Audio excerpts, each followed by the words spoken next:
Meus amigos, é surreal o que está acontecendo, hein? Até a Natuzaneri lá da Globo News está batendo no ministro Dias Toffoli. Pois é, parece que eles perderam a paciência de vez.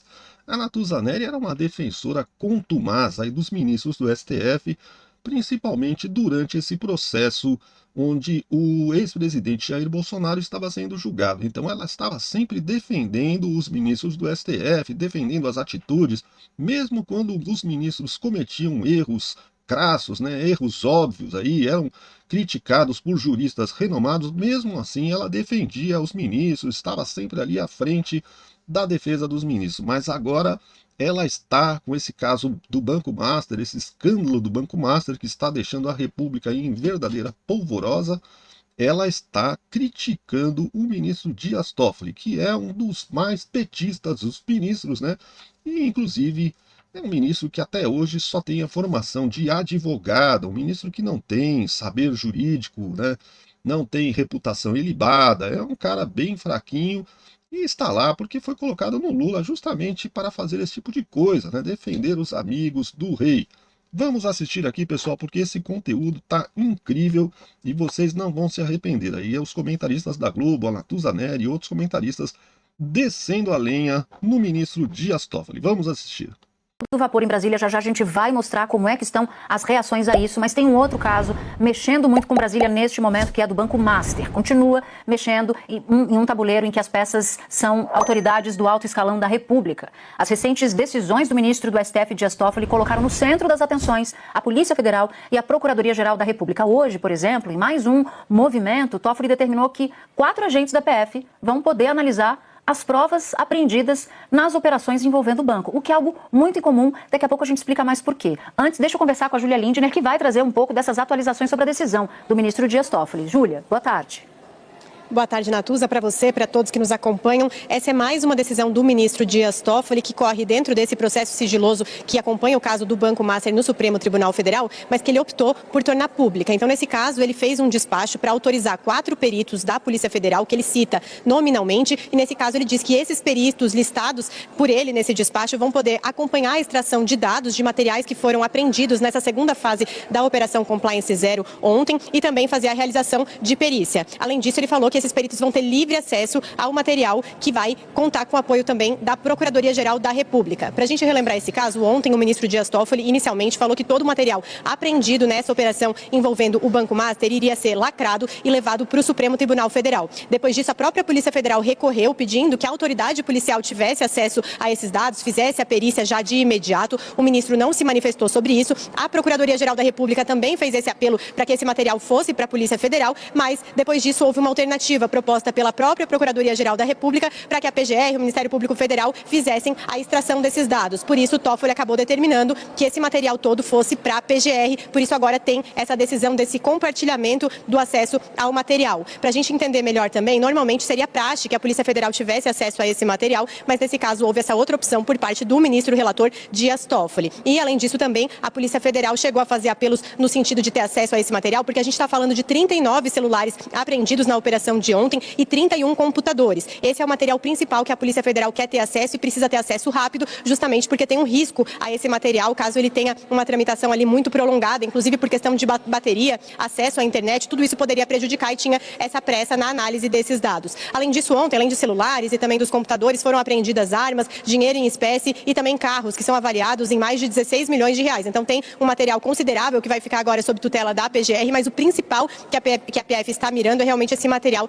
telefônico, né, que vai ser agora periciado e também com o apoio da Polícia Federal, segundo esse despacho recente do ministro Dias Toffoli. Além disso, também vale destacar que essa possibilidade de a PF não ter acesso a essa perícia inicial foi criticada reservadamente por investigadores e também a Associação Nacional de Peritos Criminais Federais também fez uma nota criticando e falando que não compete ao órgão acusador a elaboração de provas a partir da análise dos vestígios que foram colhidos e que também é a PF que tem os atributos técnicos necessários para a realização desse tipo de perícia. E falou que é preciso assegurar a integridade desses materiais. Então foi uma das entidades que se manifestou, mas de uma maneira geral isso gerou uma forte reação, principalmente entre investigadores da Polícia Federal que queriam acesso a esse material. Natuza.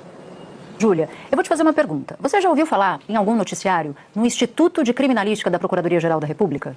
Não? Então, é exatamente porque ele não existe. Você já ouviu falar em Instituto de Criminalística da Polícia. Portanto, quem pericia material apreendido, quem faz a extração do material de telefones, mídias, computadores, é a polícia. Quando o Ministério Público precisa dessa extração, tem muita gente boa lá que consegue fazer, mas os equipamentos estão na Polícia Federal, as pessoas que são treinadas e retreinadas e que passam por constantes cursos estão na Polícia Federal. Então, o que explica o fato de o ministro Dias Toffoli, primeiro, não autorizar a polícia nessa história, e segundo, autorizar 4 policiais?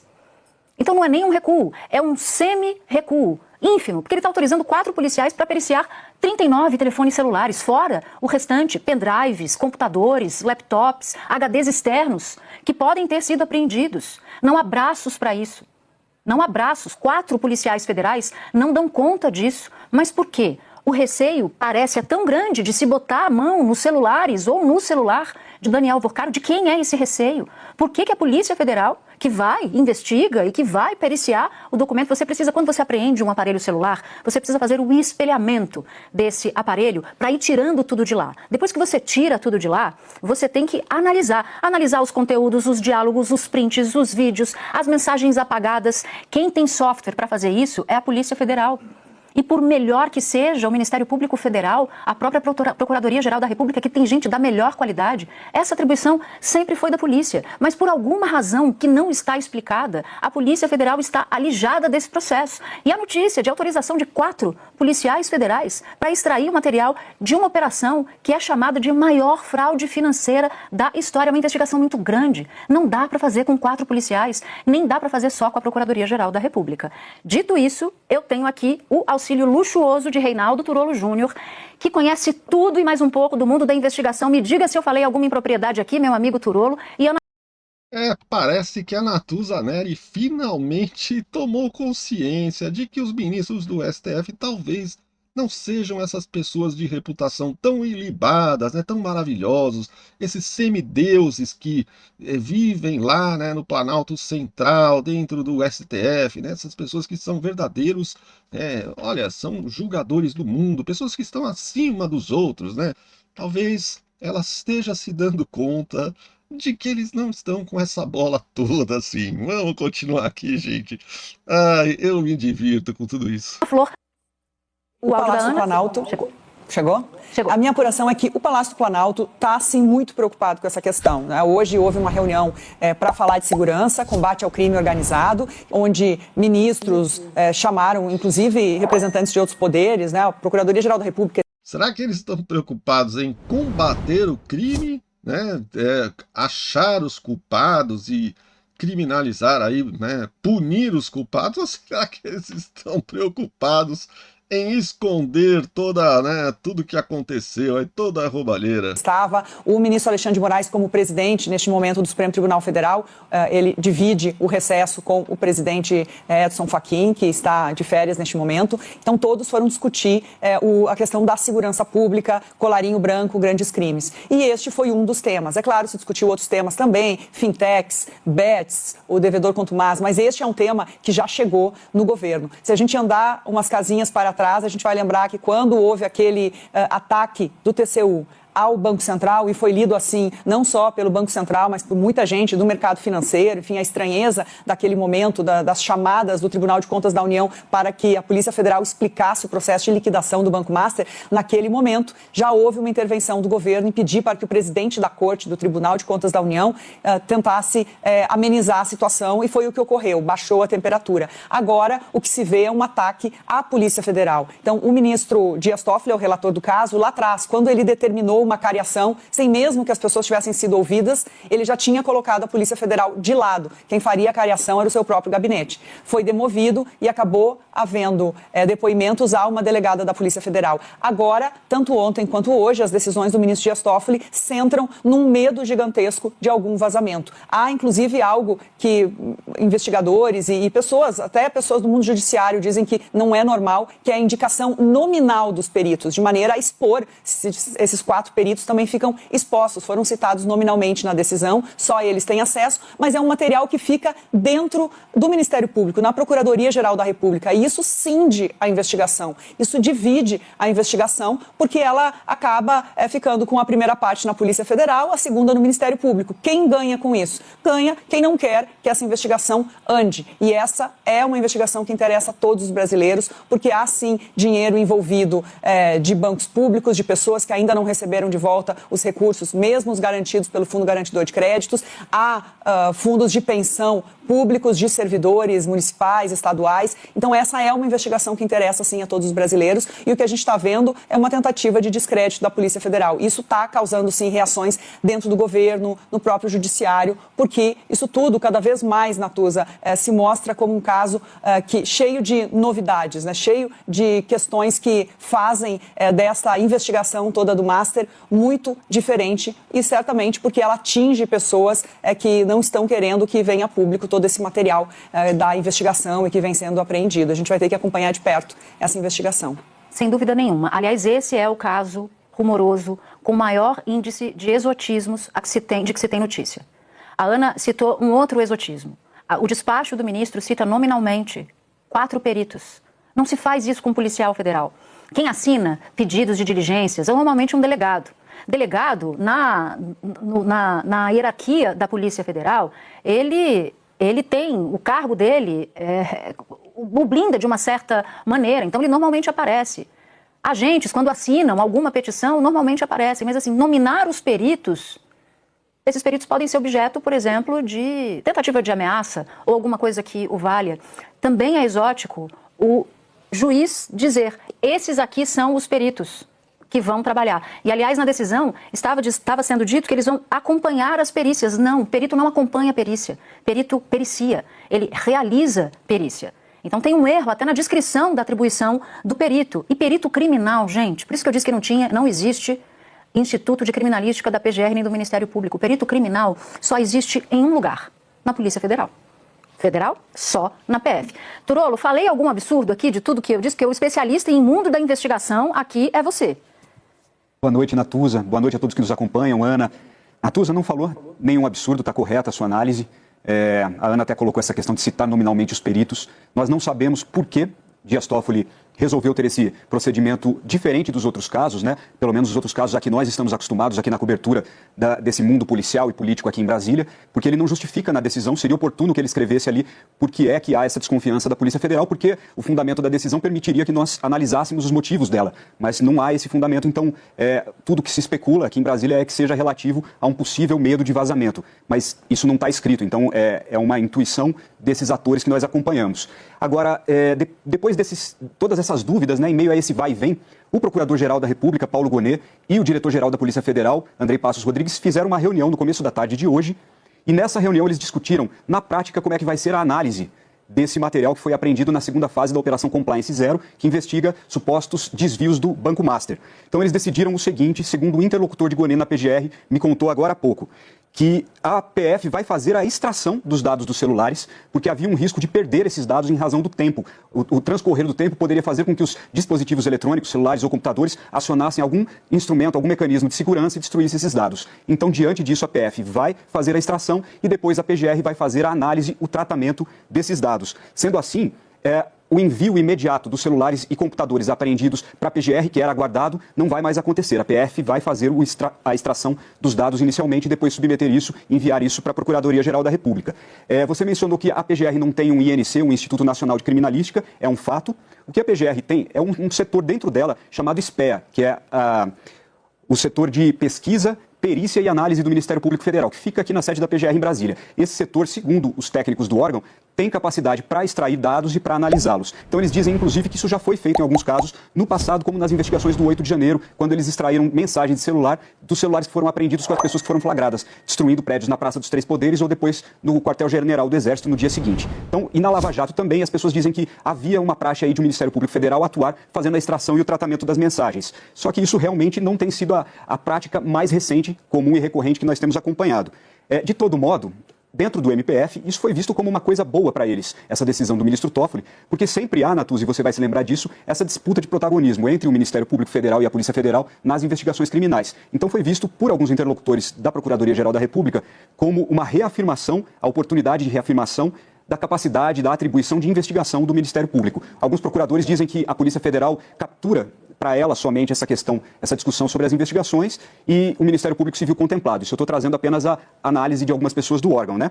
Também nessa reunião de hoje, entre André e Gonê, ficou decidido que os carros foram apreendidos ontem, 23 carros de luxo. Eles vão ficar com a PF porque, como disse para mim um procurador mais cedo, o Ministério Público Federal não tem onde colocar carros apreendidos. Então, carros, armas apreendidas, foram apreendidas 30 armas ontem e também relógios e outros produtos de luxo. Tudo isso vai ficar sob a guarda da Polícia Federal, como já é comum nas outras investigações. Natuza. Eles querem ficar com os celulares, né? Onde tem as mensagens, as coisas que são comprometedoras, o Toffoli mandou lá para a PGR, que é o Paulo Gonet, que é assim, ó, unha e carne com os ministros do STF. Então, se o Toffoli chegar lá no Paulo Gonet e falar, ó, Paulo Gonet, não deixa vazar nada aí, que não podemos deixar que nada venha à tona nesse escândalo. O Paulo Gonet vai cumprir exatamente o que o ministro Dias Toffoli fizer, né? Isso são apenas suposições, eu não sei se isso possa acontecer ou não, né? Eu só estou aqui fazendo suposições, né?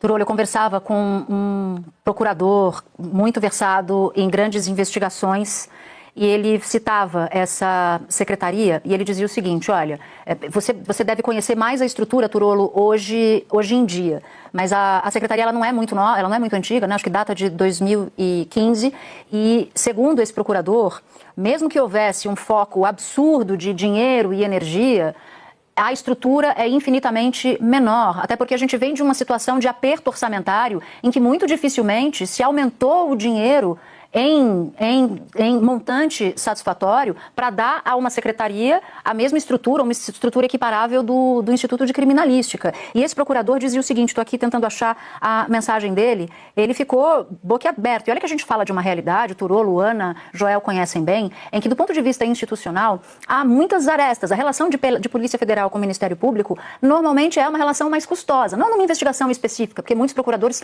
acabam trabalhando e conhecendo muito policiais federais.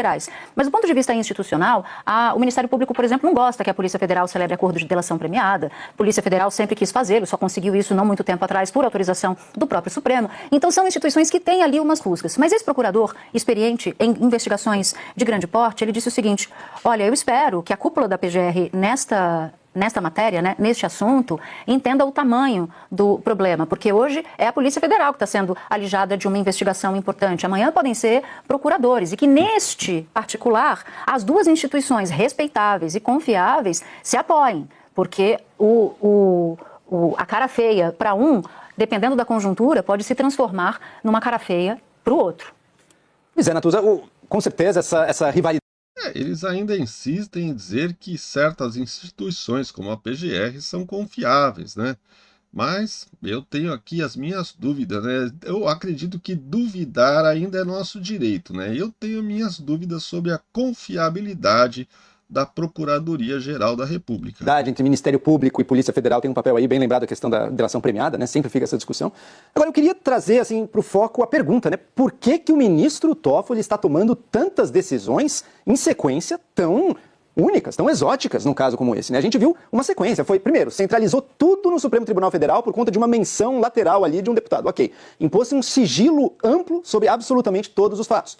Depois se coloca que o diretor do Banco Central vai ter que participar de uma cariação onde ele poderá ser colocado contra a parede. O depoimento dele vai responder perguntas vindas do gabinete do ministro Toffoli, juiz de instrução da investigação. Depois essa questão da cariação acaba voltando. Mas então daí a gente tem a decisão de que, olha, teve a decisão com as críticas à Polícia Federal ali, que criticou e que agora a Polícia Federal veio e explicou por que não tinha cumprido, né, o mandato ali no dia estabelecido. Mas meio como dizendo, tá, o foco está todo em mim, mas vocês é que estão atrasando a investigação nesse caso. E quantas vezes a Polícia Federal pediu diligências e ministros ficaram sentando em cima por meses? Essa operação que a gente viu nesses últimos dias tinha sido pedida no ano passado, né? Enfim, a coisa demorou muito, né? Outra instância, mas enfim, demorou muito. E agora, primeiro, as provas vão ficar em primeiro lugar no próprio Supremo, né? Ia ser a custódia no Supremo. Aí muda-se, não, vai ficar na PGR. Levanta-se a discussão, tá, mas você não tem mão de obra o bastante para dar conta rapidamente dessas provas, todos esses celulares. Os celulares, eles podem ter mecanismos de segurança que, passado alguns dias, você não acessa mais o conteúdo deles. Então, Hoje eu falei, só desculpa te interromper, Joel, é fácil te interromper que você está do meu lado, tá, meu aqui. amigo? Esse importante investigador disse o seguinte: o tempo corre contra a investigação. Por quê? Porque celular se pericia imediatamente. Se você não levar, naquela hora em que você apreende o celular, para o perito fazer a extração, você não consegue mais. Né? Ou você consegue de maneira muito precária. Enfim, desculpe. Perfeito, não, é isso mesmo, perfeito. Outra, agora então, uma parte das provas vai ficar na PGR e uma parte vai ficar na Polícia Federal. E a garantia da custódia delas, da ordem correta, do tratamento correto. Se qualquer violação acontecer em um desses dois, você está criado um cenário para anular muita coisa aí. Pois é. Ou seja, todas essas decisões do ministro vão criando uma insegurança ao redor do caso, de um dos maiores casos, talvez o maior caso de fraudes financeiras desse país, em que a gente pode muito fácil anular tudo. E hoje ainda teve um outro desdobramento dessa história, porque o Banco Central decretou a liquidação extrajudicial, ou seja, parar as atividades da REAG Investimentos. Quem é a REAG? É uma empresa investigada no esquema de fraudes financeiras do Master. Essa REAG também está envolvida bastante nesse escândalo do Banco Master aí. Bom, pessoal, é isso daí. Para mim, parece tudo muito claro, né? É lógico que os jornalistas eles não podem fazer acusações sem ter provas, né? Mas o que tudo indica nesse caso aí é que há uma tentativa, né, muito óbvia e muito clara de ocultar provas, né? Isso é praticamente qualquer pessoa que olhe para esse caso vai chegar a essa conclusão. Mas isso é um questionamento que eu estou fazendo aqui que eu não, né, não posso provar nada, mas a aparência, né, do que está acontecendo é essa. Se é verdade ou não, aí eu já não posso falar, porque corre esse risco, né? Agora a gente tem que tomar muito cuidado com o que se fala, principalmente nesse ano de eleições, né? Bom, pessoal, o que vocês acham aí? Vai terminar em pizza ou vai realmente os culpados vão ser presos e vão pagar pelos seus crimes? O que vocês acham? Depois de toda a soltura de corruptos aí que foi feito aí pelo ministro Dias Toffoli, dos corruptos da Lava Jato, né? Eu não sei se vocês ficaram sabendo, mas o Dias Toffoli soltou praticamente todos os corruptos que foram presos aí da Lava Jato, inclusive corruptos confessos, corruptos que devolveram dinheiro, tal, e ele simplesmente anulou a maioria dos processos, né, alegando picuinhas ali, né, de jurídicas para cancelar os processos, né? E simplesmente os corruptos estão todos à solta aí, cheios de dinheiro, né, que foram roubados, né? E tá aí, né? Então, qual a conclusão que o ser humano vai chegar, né? Como é que esses caras eles querem ter uma posição, né, de ser acreditados pela população se eles não dão nenhum tipo de exemplo, né? Isso que eu fico impressionado, né? Como é que você vai acreditar que essas pessoas estão realmente preocupadas em combater a corrupção, combater os crimes, né, dos corruptos? Como é que nós vamos acreditar nisso? Me fala, não tem como, né? Deixa o seu comentário aí, deixa o seu like, se inscreva no canal, acione o sininho das notificações e deixe o seu comentário. Obrigado por ter assistido o vídeo até o final. Um grande abraço, fiquem com Deus e até o próximo vídeo.